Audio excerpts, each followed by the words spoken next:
Hey guys, welcome again. Again, I'm Chihu. This is Grow with Chihu, your place for all things entrepreneurship. And today, we're going to continue with our show of Let's Talk. Again, really happy about all the feedback I got from the first episode. And today we're going to be talking about something very important. And it's what a lot of people always ask is, when you see someone walking a lot, you ask them, are you in a relationship? Or people always see relationships as distractions, okay? And today, to help us kind of discuss the topic of dating while being an entrepreneur, I am sitting today here with Danielle, okay? And so Danielle, tell them about yourself. Thank you. Yeah, Chihu, thanks for having me today. I do singles and couples coaching, hot soul singles and couples coaching for the power couples or those who are aspiring to be. Okay. So a lot of those people are, of course, entrepreneurs, really successful or striving really hard in their business and have a lot of trouble either dating or if they're in a relationship, kind of feeling disconnected because all of the, trials and tribulations and triumphs of entrepreneurship. Yeah. So first of all, where can they find you? Yes, they can find me at my website at www.danielle-laura.com or on Facebook at Danielle Laura Coaching or on Instagram at _Danielle Laura _. Okay, so all those links will be down in the description, okay? So first question, okay, do you think dating is a distraction to people trying to grow a successful business? Mm-hmm. I think that really depends on what is their goal, right? If their goal is just to grow a business at the moment in time, then dating could be a huge distraction, right? If their ultimate goal, though, is to have a family and have that person that they want to be with for life, that they can grow their business with, another power couple, for example, then I think dating is the way to go, right? It's all about what your optimal goal is. Where are you headed? And what are the things and the people you need in your life to get there? Having an amazing, thriving business is great. You need that, right? But if your ultimate goal is also to essentially have your partner or a potential family one day, then putting that into the mix is pretty important, right? Yeah, it makes sense, right? Okay, now this is a question that a lot of people who first focus on the business and focus on dating worry about, okay? And a lot of people don't talk about, but people worry about people who are only with them for their success, right?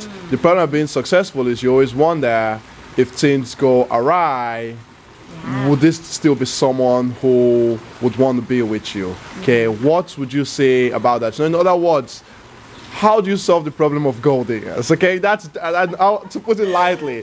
I was trying to beat around the yes. Okay, go. Okay, that's hilarious. So first of all, this really comes down to the intention behind why you're dating. Right? Are you just dating just to date because you want to just have fun and you want to show people your money or whatever? Or are you dating to have a serious and committed relationship? From there, you have to determine what your core truths and values are and your non-negotiables versus your bonuses in a relationship. Okay. A lot of people get these mixed up.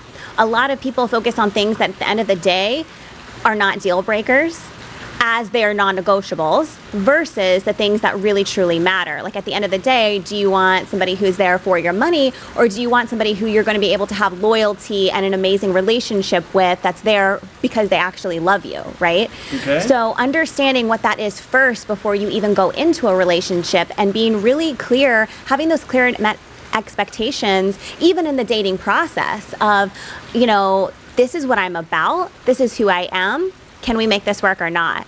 Okay. Right? A lot of people go into things thinking, oh, I'll just play it by ear, I'll see how it goes, and that's fine. But then you end up in situations down the long run where you might have a gold digger situation, right? Yeah. Who they're not really into you, they're into the lifestyle that you can maybe provide them. So it's really important to be really clear in the beginning and have those expectations met. First of all, you have to know who you are. Yes. And you have to know what you want in a partner. And then most people aren't clear on that. When you actually know what your non-negotiables are at the end of the day, what can you not live without in a relationship? Yeah. And then what are the bonuses? What are the things that would be amazing to have, but they're not deal breakers? Yeah. Then you go from there. And a lot of people get that twisted. Okay, that's a very good answer. I feel like the hardest portion of that is figuring out who you are as a person. Yeah. You just go like, wow, I'll figure out who I am. Wow, that sounds hard. It's a whole nother subject. I know, exactly. Subject for another day. Okay, so the next question I'm always curious to know, as an entrepreneur, right? People always ask, do you want to date another entrepreneur? Do you want to date someone who is more a creative, more like a freelance, artsy? Or do you want to date like someone in the kind of, the corporate world, right? It's like, how do people kind of navigate who they are most compatible with in terms of, for example, entrepreneurs tend to have different priorities than someone who is more of an artsy, creative type of son, who is more, in the, corporate world, right? Sure. How do you kind of navigate that whole dynamic? Yeah, that's a really beautiful question. And it really, again, kind of stems back to what is your mission? Okay. So if your mission is to have this really successful business and you're an entrepreneur, let's be real here too. Entrepreneurs are all about taking risk. Yeah. You have to be a pretty risk-adverse person yeah. to be an entrepreneur, especially a successful entrepreneur. You're constantly taking risks that may or may not work, but you do it because you see the vision and the mission behind everything, right?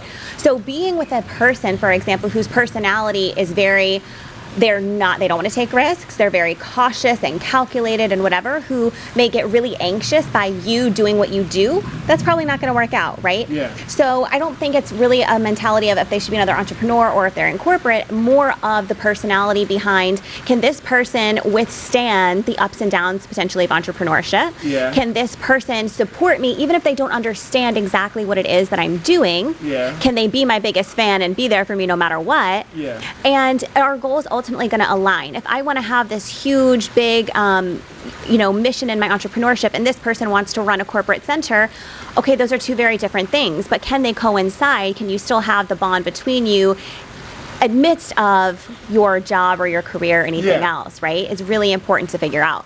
Okay, that's a very insightful answer. The risk thing is where it comes in, right? Because me personally, I usually don't date. I've date fellow entrepreneurs, just generally speaking, because I like to be people's priority, right? And usually entrepreneurs have other priorities, right?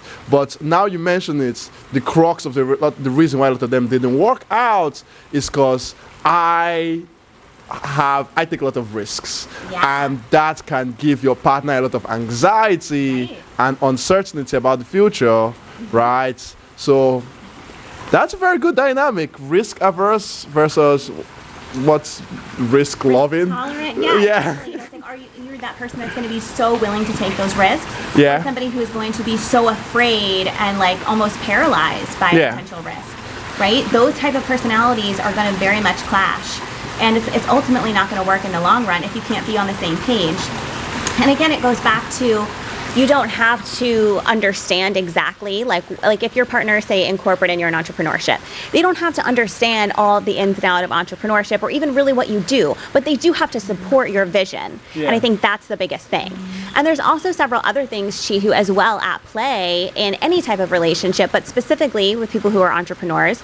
And that is also dominant personality types, like introversion, extroversion, attachment styles, communication techniques and styles, masculine and feminine energy dynamics. All of that has a huge play. It's so many layers deep in making a thriving relationship work for the long haul. It's not, just so much as surface level things of, are they an entrepreneur, not entrepreneur? But like I said, the personality types, the attachment styles, the love languages, the masculine and feminine energy balances, all of that plays a huge role in whether a relationship is going to be successful and mutually fulfilling in the long term.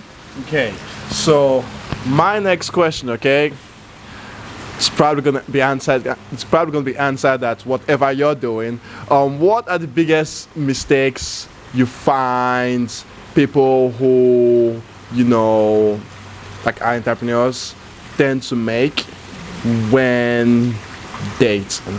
Okay, I'm pretty sure whatever I'm doing right now is the answer, right? But yeah, what are some of the biggest mistakes you see people make? I would say the number one biggest mistake that I see entrepreneurs in the dating world make is that they immediately pretend to be somebody they're not. they put on this air that they are this person, or they have these beliefs or these likes or whatever, and so they attract these people that are not actually like good for them.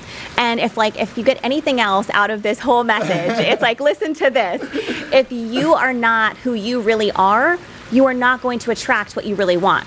Yeah.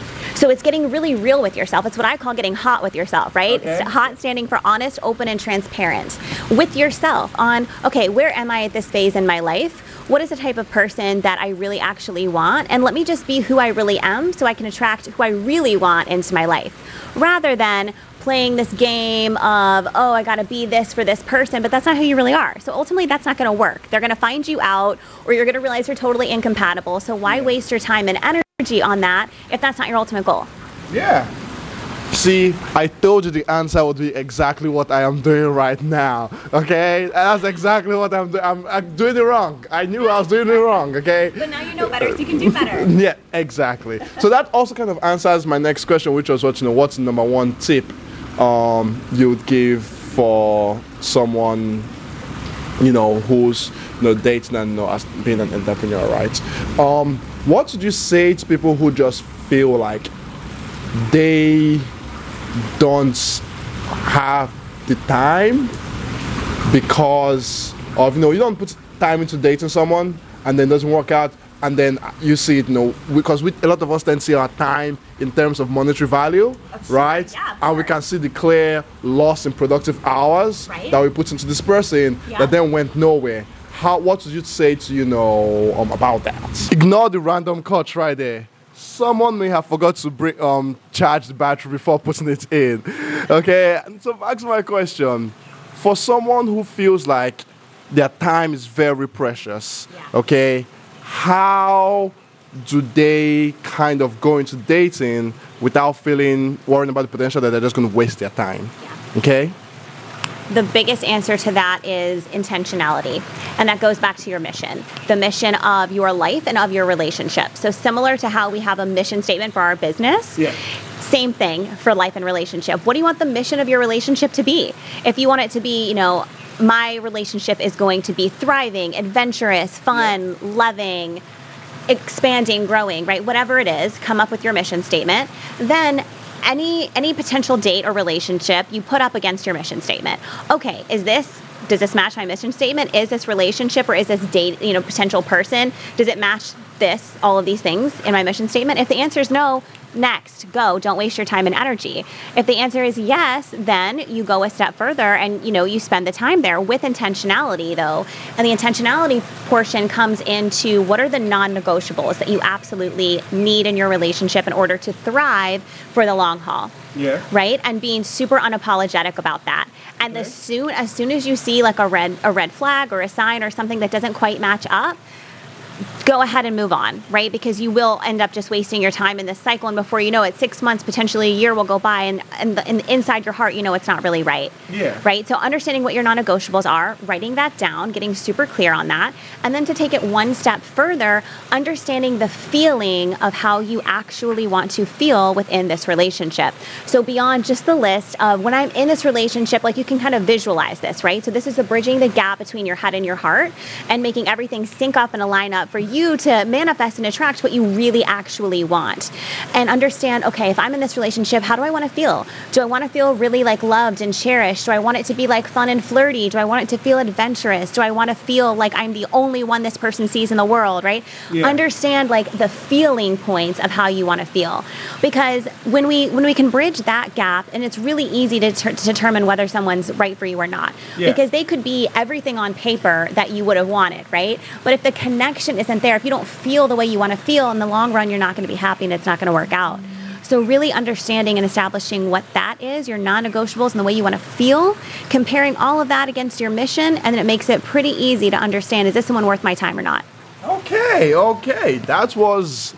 Actually, you may have just given me a very new perspective on how I approach dating. And now it makes sense why I get my time wasted. Right. A lot. Turns out it's my fault the whole time. Turns out I was setting myself up for failure. Okay? Well, thank you so much for coming on, okay? I learned a lot. I hope you guys all learned a lot. information is going to be down there in the description below, okay? So if you want to go contact her, reach out to her, have any questions, you know, she's more than happy to answer the questions for you. Don't forget, you know, to smash the like button. Last video we did around 50 likes. Let's try and get this video right here to 75 likes, okay? And don't forget, if you like content like this, subscribe, because there'll be a whole lot more coming. I can't promise they'll be as good as this one, right? But they'll be pretty good, okay? And before we sign off, you know, we got to do, you know, it's 2019. If it picks or it didn't happen, okay? So I can take a quick, you know, little selfie right here, okay? Perfect.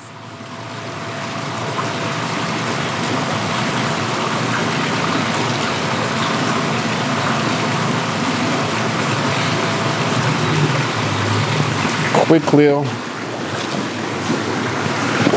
I hit the front facing camera. There we go. Perfect. And I'll see you guys in a few days. Okay, remember, 2 videos a week.